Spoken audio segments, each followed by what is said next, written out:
On Storyboard today, Sir Martin Sorrell on the collapse of the Publicis Omnicom merger. Sponsors keep faith in the IPL. Zolo bets big on football. And fresh campaigns from Gillette and Domino's India. Hello and welcome to Storyboard. I'm Pavni Mittal. Let's start with some big international news. The $35 billion merger, which would have created the world's largest communications holding company, is now off. Publicis Group and Omnicom Group, which announced their merger 9 months ago, cite various challenges including slow progress of completing the transaction as reasons for calling off advertising's largest M&A deal. Animesh Das reports.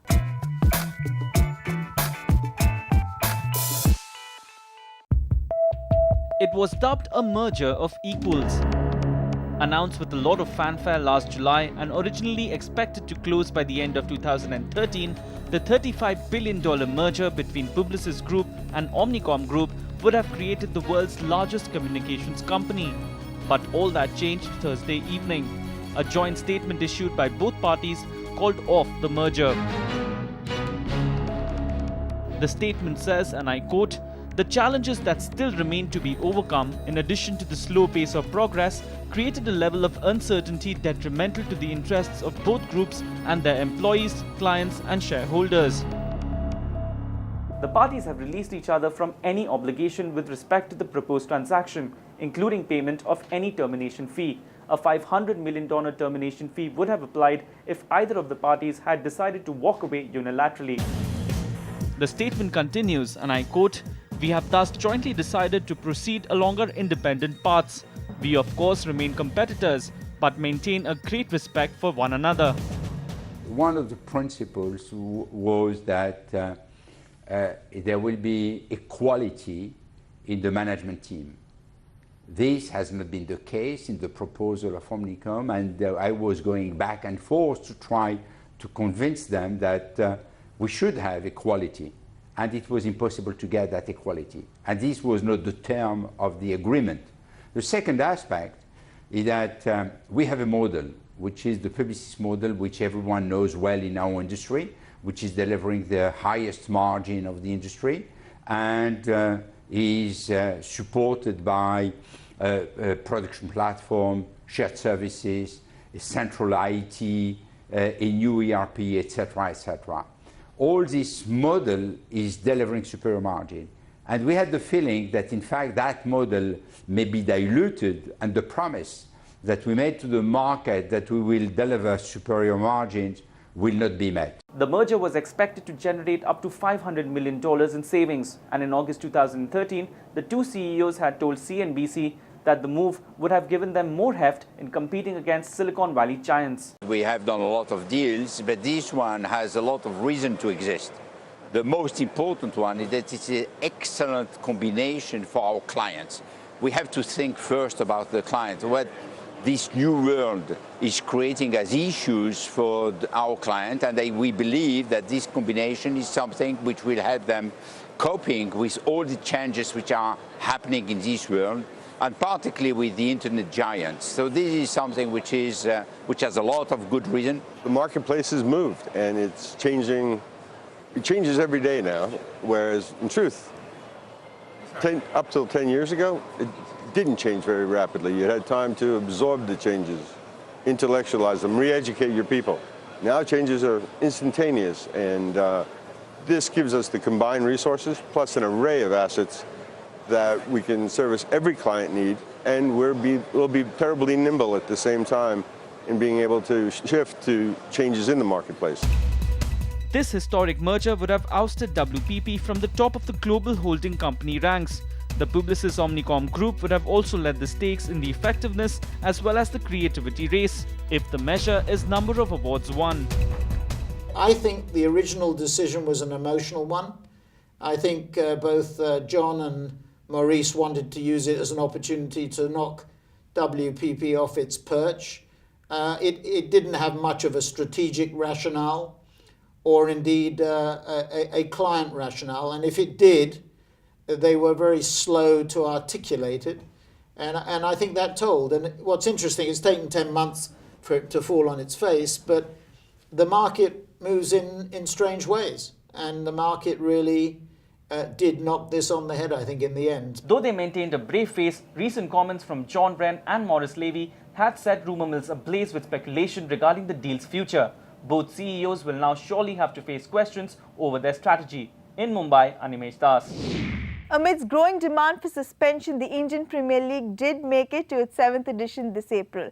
The final leg of the tournament, which was to be played in the UAE, is now over and the IPL is back in India. Sponsors who are waiting for this have now started releasing big campaigns and initiatives to increase the buzz around the tournament.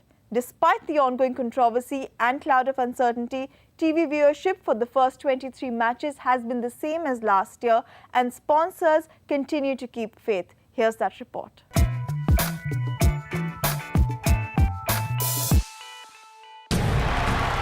The 7th edition of the Indian Premier League kicked off on 16th April.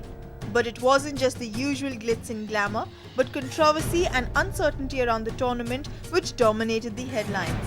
As demand for suspension grew louder with allegations of spot fixing, the Supreme Court of India appointed former India captain Sunil Gavaskar as interim BCCI president. Since then, 31 games have been played and the tournament is back in India. As far as the viewership is concerned, the opening match notched up a higher rating this year and the average rating of the first 23 matches stands at 3.25, same as the TVR notched up by IPL 6 after 23 matches. This is good news for Pepsi, who spends nearly 80 crore rupees every year on title sponsorship. The cola giant claims it got 10 times the return on investment on IPL 6 and says that the UAE leg had no impact since it's an important market for the company. While Pepsi's new logo will get a big push, the company will also be looking to strengthen brands like 7up and Mountain Dew in regions they are strong in. With brands like 7up, Mountain Dew, we actually got a lot of regional integrations and engagement. So Mountain Dew in the north and 7up in the south actually engage with consumers, and we got scale activations going really in these markets with these brands. So not only was Pepsi IPL a great way for us to integrate Pepsi into IPL, and for which we got tremendous brand value and great association, we also managed to leverage our portfolio of brands really.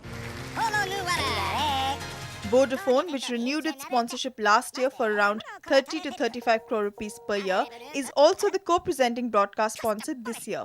The telecom brand credits the tournament for driving stronger brand connect with consumers, especially on social media. And while it will be increasing the number of on-ground initiatives now that the IPL is back in India, Vodafone says that the UAE leg has not impacted response.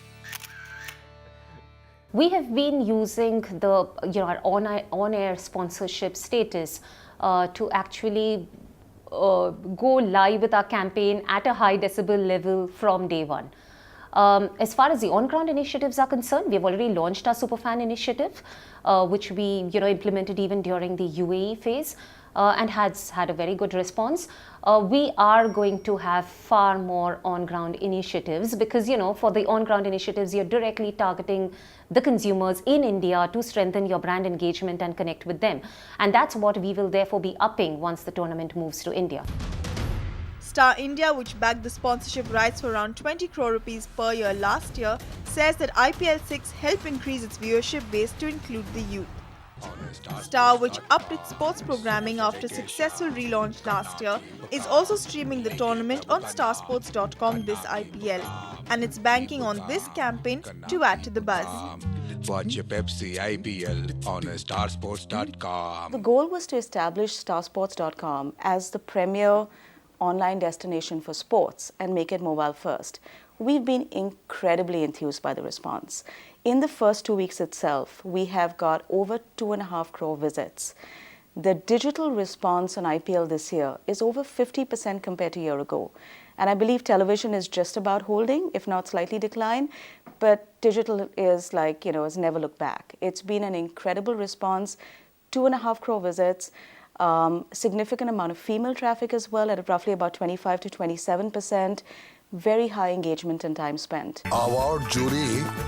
Broadcast sponsor Havells, which has been associated with the IPL since the first edition, is back again. It says that despite the consistent drop in television ratings, it continues to back the cash-rich league because of its growing reach. Carbon Mobiles 2, which was an on-ground sponsor for IPL 4 and 5, is back this year as the co-presenting broadcast sponsor. The 5-year-old mobile phone maker says it continues to back the IPL because of its unparalleled viewership. When we look at a large tentpole brand property like IPL, we evaluate it in terms of not just the ratings that the property gets, but also in terms of the reach that it can deliver. And I think it's a well-known fact that as far as audience reach is concerned, IPL as a platform is absolutely unparalleled. The categories that we operate on, like MCBs, wires, switches, which are generally commoditized or which are generally areas where the regular consumers are not connected with, they have, we have helped them to convert this category into a branded category. So this actually IPL has helped us do this turnaround, transition from a commodity to a branded segment. With the tournament back in India and only one phase of polling to go, one can expect the buzz around the IPL to pick up. And while sponsors who will be escalating marketing efforts are satisfied, especially with the viewership, we believe that smiles would have been broader if the IPL had not been controversy-ridden. Let's take a quick break here on Storyboard. Coming up ahead, Zolo bets big on football to connect with the youth.